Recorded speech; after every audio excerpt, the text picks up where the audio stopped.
It's October, which means, of course, it's horror season, baby. Get your spooky game on, because we're going to be talking horror all month long. Let's go. What's up, everybody? I'm Clayton. Welcome back to Ages of Film. As you can tell by the title today, we're going to be reviewing the horror classic from the 90s, Scream.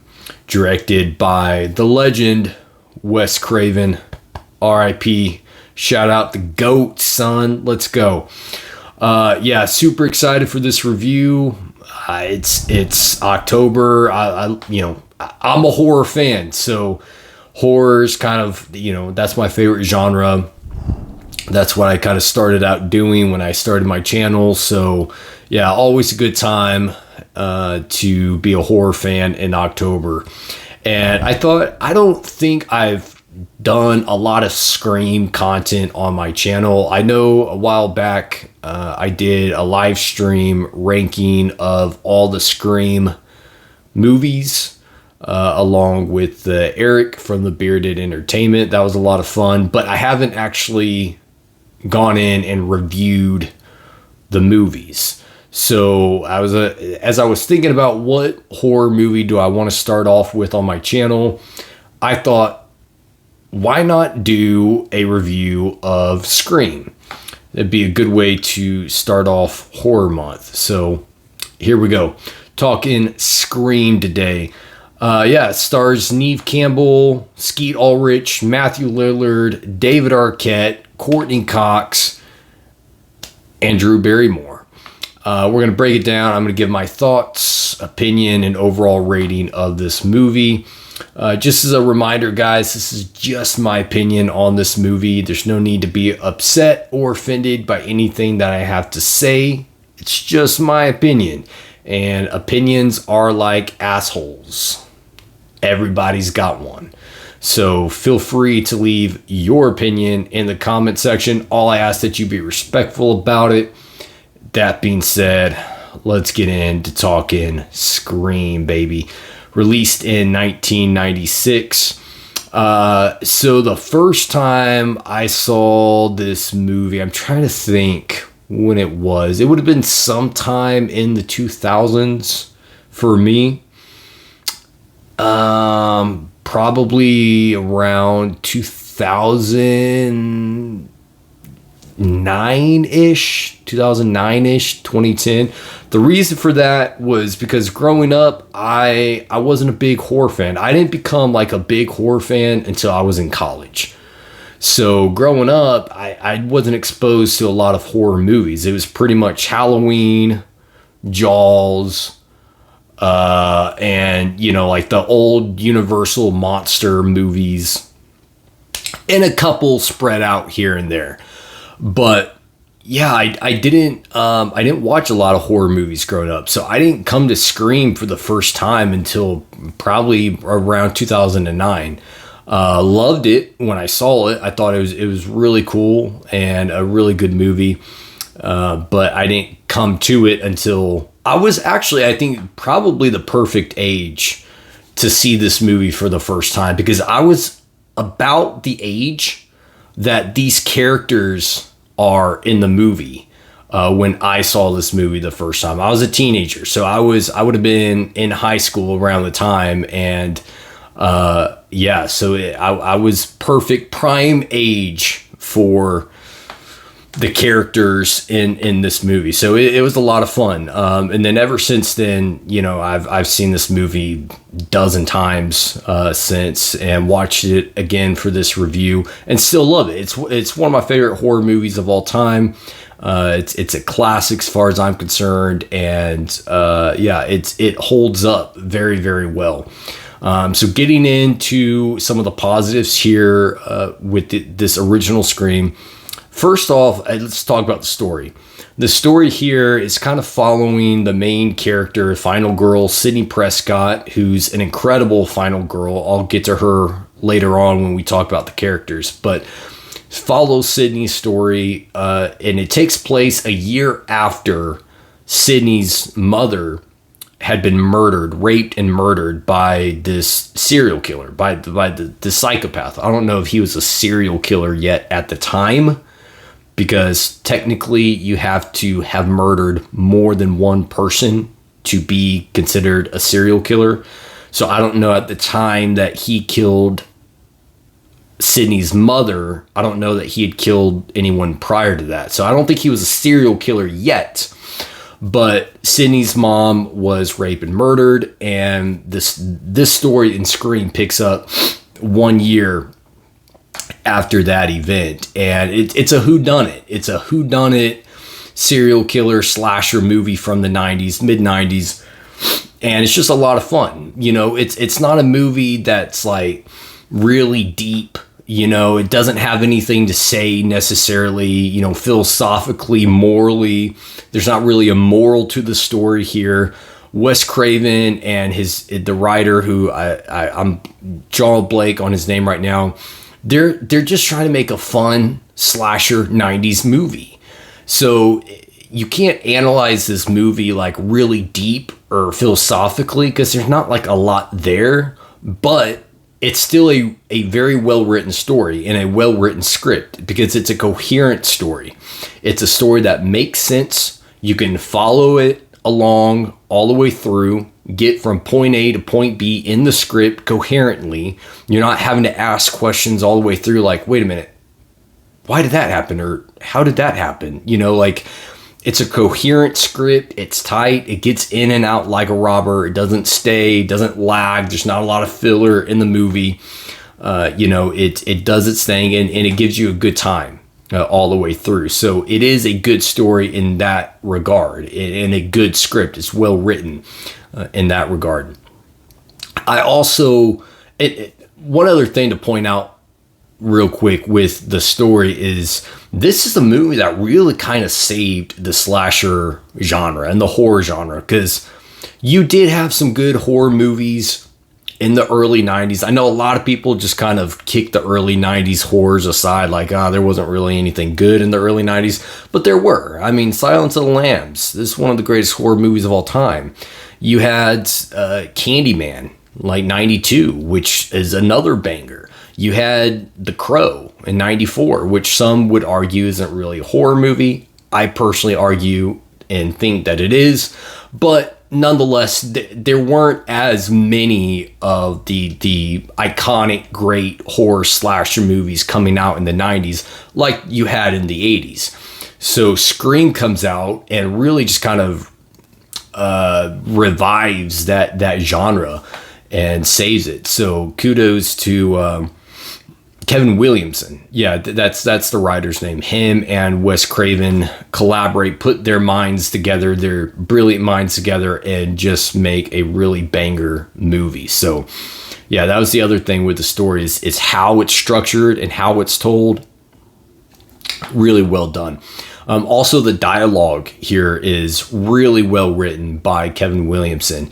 He knows he's a very good dialogue writer. He knows how his characters need to speak, and the words that he gives his characters really fit those characters. It's not like once you get to know who a character is, you can kind of figure out how that character would talk.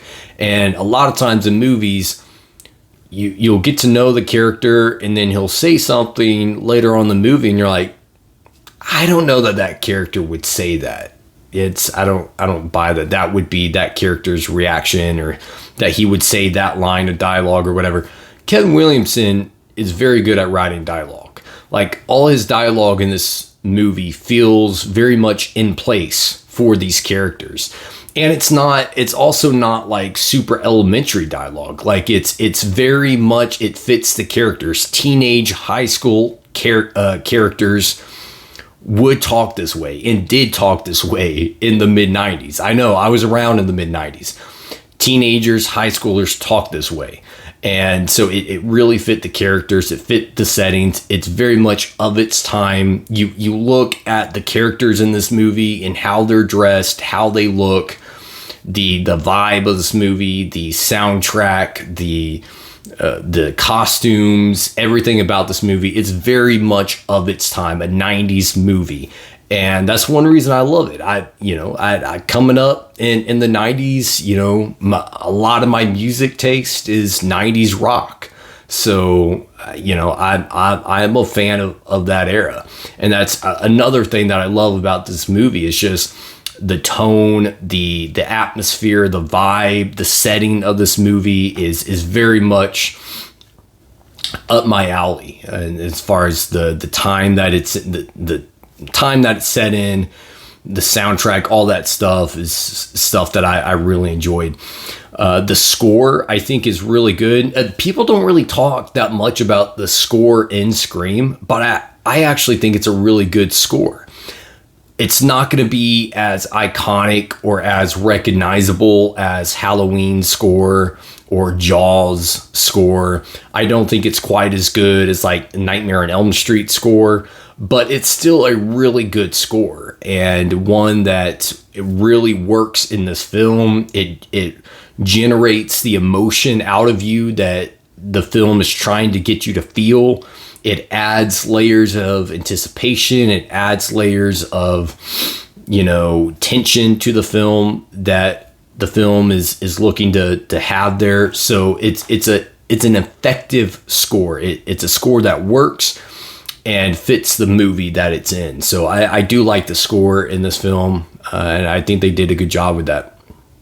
The production design looks really good. The houses, that all the houses that they built. I think there were a few houses that were actual homes on the outside, and then they had to reconstruct or build sets for the interior of the houses, and they look really good. They look like houses that would be comfortable to live in, and party houses. So I thought the production design was good. All the costumes, all that stuff. Was again very much of its time and added a layer of enjoyment for me aesthetically speaking. Also the cinematography in this movie I enjoy. Again, I'm a film student taking classes for cinematography. That's my major, visual arts. So I always pay special attention to the cinematography and to what the director is doing with the camera, what the DP is doing with the camera work, the camera shots that they're doing, all that stuff. I always pay very close attention to that because that's my major as a film student. So I like the cinematography here. I like what Wes Craven was doing with the camera. Some really good panning shots. I like in particular, one thing that I don't think I really have caught in past viewings of this movie. The scene with Randy in the third act when he's the only one left in the house and he's drunk and watching Halloween and Ghostface is coming up behind him. Wes Craven chooses to go with a tilt in that shot, which tilt shots like that are meant to kind of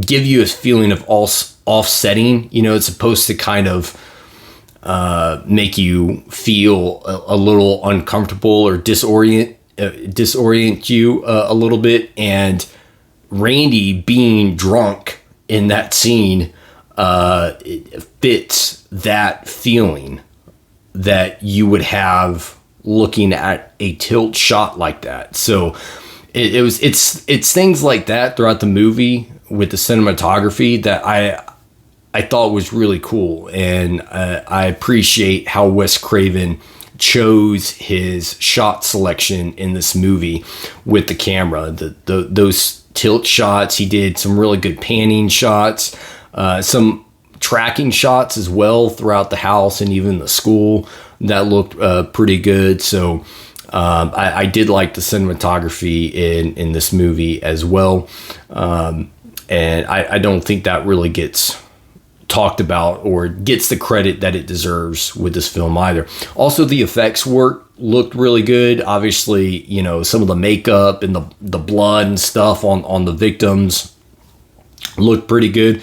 it's not like extensive effects. You know, it's pretty, I don't want to say cheap because that's not really fair to the filmmakers, but it's nothing like, you know, this isn't The Thing.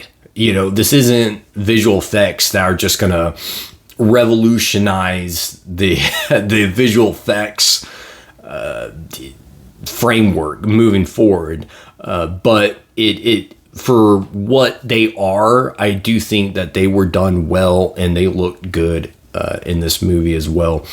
And now the acting, which is going to lead us into the characters. The acting I also thought was really good in this movie. I thought everybody played their roles really well. The high schoolers played high schoolers very, very well, especially 90s and like the early 2000s high school attitude towards things. I thought they played that very well, very accurate. I thought David Arquette, I feel like he gives better performances as Dewey later on in the franchise. I don't think this was his best performance as Dewey, but he's still good. He's still solid in the movie.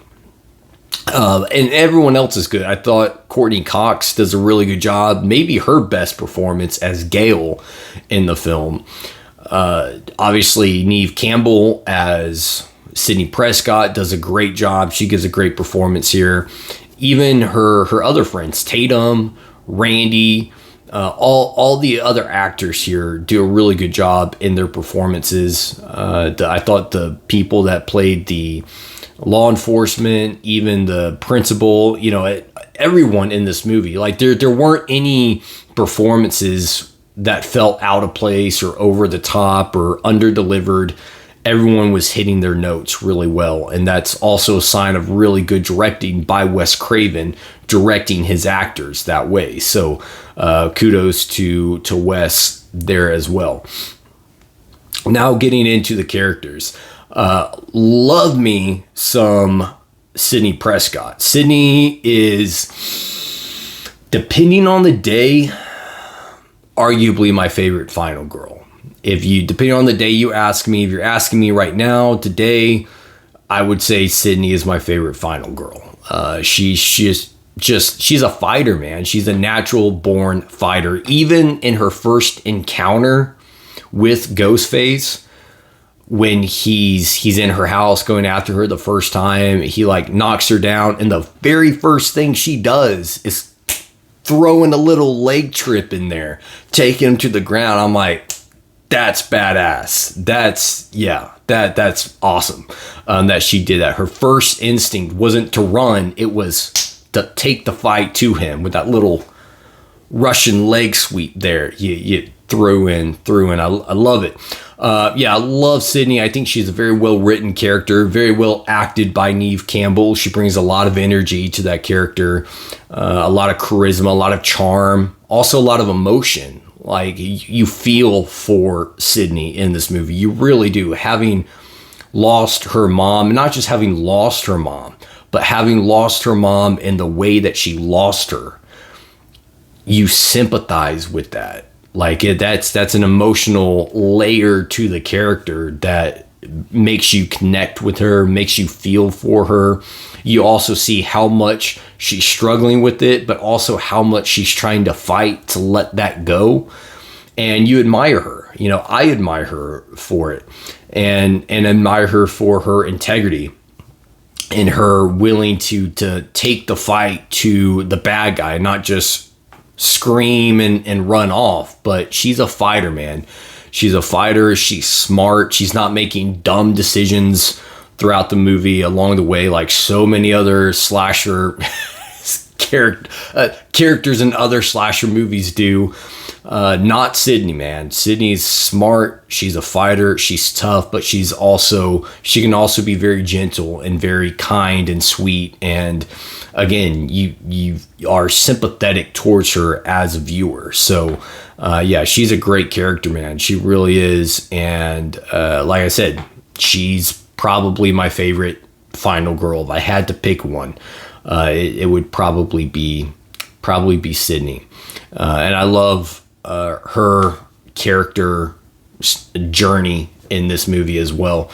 But even like her friend Tatum is also a good character, I think. Like, typically, if it's not the main final girl, it's usually like one of their friends that's just like really annoying or over the top. I'm looking at you, Tina. Halloween 5, get out of here. I messing with it. Not Tatum. Tatum is, you know, she may be a little over the top in a few areas, but she's a good friend to Sydney. She's not like Annie, you know, in Halloween, who's just always, you know, saying things to Lori that you're just like, really? This is like your best friend? She's like talking trash about you left and right. You know, Tatum here is actually like a really good friend to Sydney. She's like looking out for her. She you know, is having her back. She's trying to comfort her and stuff. Like, Tatum is even a really good character and a good friend to Sydney as well. And I you know, I like Tatum. I think she's also a really good character. And then you have, of course, Randy, a fan favorite. Randy's kind of that movie buff, the guy the kind of nerdy movie guy that we all know people like that. Shoot, I'm the nerdy movie guy. But we probably knew someone like that in high school. We may have been that person ourselves in high school. So he's a very relatable character and a character that you're pulling for as well. He also brings a lot of energy and charisma to the screen, and a lot of that is in the acting performance there. But yeah, Randy's a good character. And then our duo of bad guys, Ghostface killers here, Stu and Billy Loomis.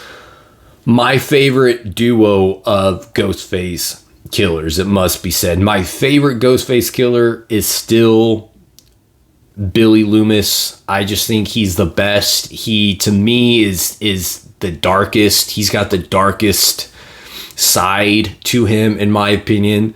And I just love his mannerisms throughout the movie. Like, once you've seen this movie and you know who the killer is, when you go back to it on multiple viewings, when you watch Billy throughout the movie, there's little things that he does, and a lot of it is in Skeet's performance as Billy, but there's a lot of things as you're watching the movie that he's doing that you're like, they're red flags and they're giveaways. Like, it's pointing you to him as the killer, but you don't want to believe that he's the killer because all the evidence is showing that he's not the killer. But it's his mannerisms, his facial expressions, the way that he just kind of carries himself. You're like, once you know that he's a killer, you're like, yeah, I see it, you know. And I also just love his motive. I feel like he's the one that has the best motive also of all the killers, Ghostface killers, because his is motiveless, essentially. I mean, he kind of gives a motive in the sense that, you know, he's upset that Sydney's mother had an affair with his father, and that caused his mom to walk out. But even then, you still feel like that's just kind of a side motive. Like, the real motive is just he's psychotic. He's just psychotic, and he gets off to killing people. But he's using that to justify his actions. But I love how dark and psychotic Billy is, and he's still my favorite Ghostface. Stu is also great, and he's played great by Matthew Lillard. Plays him really well. He's like, the whole time you're thinking, who's crazier here, Billy or Stu? Like, they're very different in their personalities. You know, Stu is very over the top and just, you know, he's got a vertical like no one I've seen. But then you have Billy, who's much more like much more poised and he's the opposite of Stu in a number of ways, but they're both very much psychotic. Like you can see how crazy both guys are. And yeah, I love their chemistry, their craziness, some great scenes in that third act, primarily with Stu when he's getting stabbed. He's like, I'm feeling a little woozy here. Just in that third act when the reveal happens and they just go to Mach 10 on the crazy scale. They really bring it. They really bring it. So yeah, love those two as the Ghostface killers. I think they do really well, both in their performance and how they're played and written. There's just enough in the script to point to them as the killers, but also enough distractions to pull you away from them as the killers. So really good writing there, and good directing. The way that Wes Craven directs it as well, I thought was really good. But yeah, great characters playing Ghostface. Good look to Ghostface too, very iconic. The white kind of ghost mask with the black. Very good colors to kind of play off each other. The black and white color scheme there works really well. And then with the other two main characters here are obviously Dewey and Gale. Both of them I like. I prefer Dewey over Gale personally. But again, I don't think this is Dewey's best outing in the franchise, but it may be Gale's best outing in the franchise. So although I like Dewey as a character overall more than I like Gale, I do think Gale is better in this movie than Dewey. I think part of it, is Courtney's performance as Gale, I think is better than David Arquette's performance as Dewey in the movie. But I also think she's given a little more to do in the film. I think she plays a little bit more of a significant role to the film.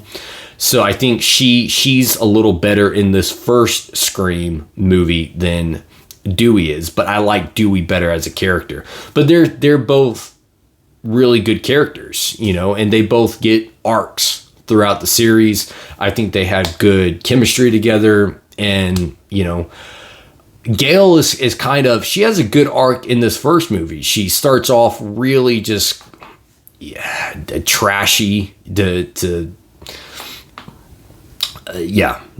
she comes across as that reporter that all she cares about is herself and her numbers and her money and fame.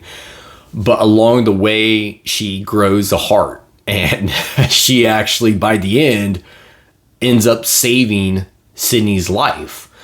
And so she has a good character arc there in the film. And so I thought she's written well and played well in the film.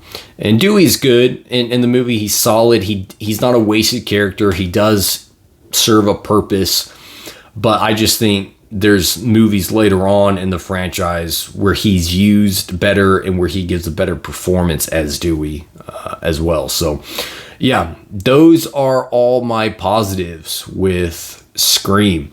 As far as negatives go, I don't really have any negatives here. I don't think that this is necessarily a perfect film, objectively speaking. If you look in the script, I think there's a couple of minor issues that you can see there. One of them is kind of in that first act when Sydney's trying to run away, get away from Ghostface, and she types in the 911 thing on her computer, and literally like 5 seconds later the cops show up. It's like, I don't know that would that would work that fast. I don't know about you guys. I have had to call 911 on multiple occasions. They don't show up in 5 seconds. Okay. I don't care if they're in a small town or a big town. they're not showing up in 5 seconds. So, it's minor issue. Granted, minor issue. Also, the fact that Gail shows up there, it's like, wait, one, how did she know that Sydney called 911? Two, how did she just know that there was going to be a killer there and just show up conveniently right as the cops show up? It's things like that, minor issues. Again, these aren't things that ruin the film for me in any way. They're just minor things that I'm pointing out that could be negatives to some people. These are things that could be considered a negative in the film for people. Also, I think that there's certain scenes with Ghostface that I don't think were really needed. Because they don't really make much sense when they're played out. Like the scene where Sydney and Tatum are at the grocery store and they're buying some food and snacks for the party, and you see Ghostface there he's watching them from a few aisles over. It's stuff like that. Like, how would he know that they're at that grocery store? What is he doing at that grocery store? Why would he be dressed as Ghostface, not thinking that someone would catch him dressed as Ghostface in a public place like that? Again, minor issues. These are just things that I'm pointing out to say that, look, if someone has issues with the movie, I get that, because I can see some flaws in the script with the movie.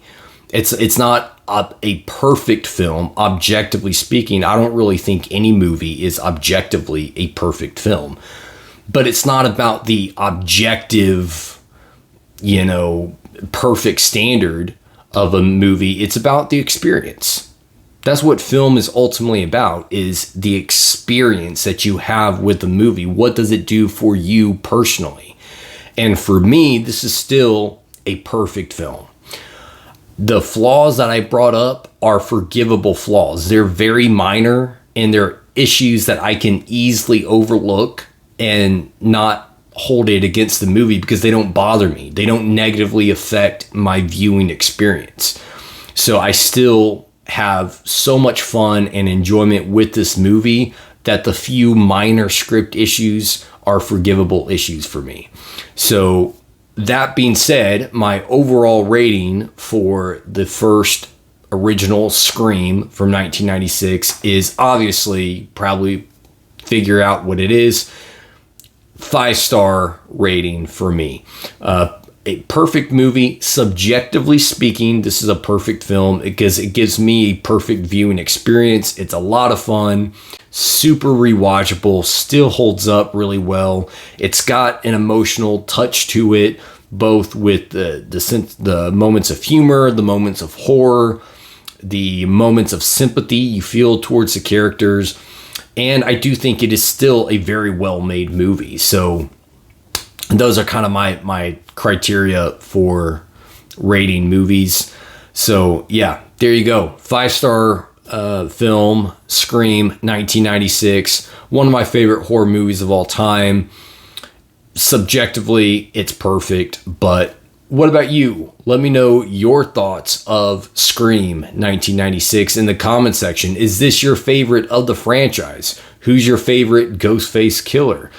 Do you agree with my rating of Scream? Anything and everything you want to let me know in the comment section. Don't forget to hit that like button. And if you haven't subscribed, go ahead and do so. Thank you guys for being here. And until next time, you freaks, kick it and rock on.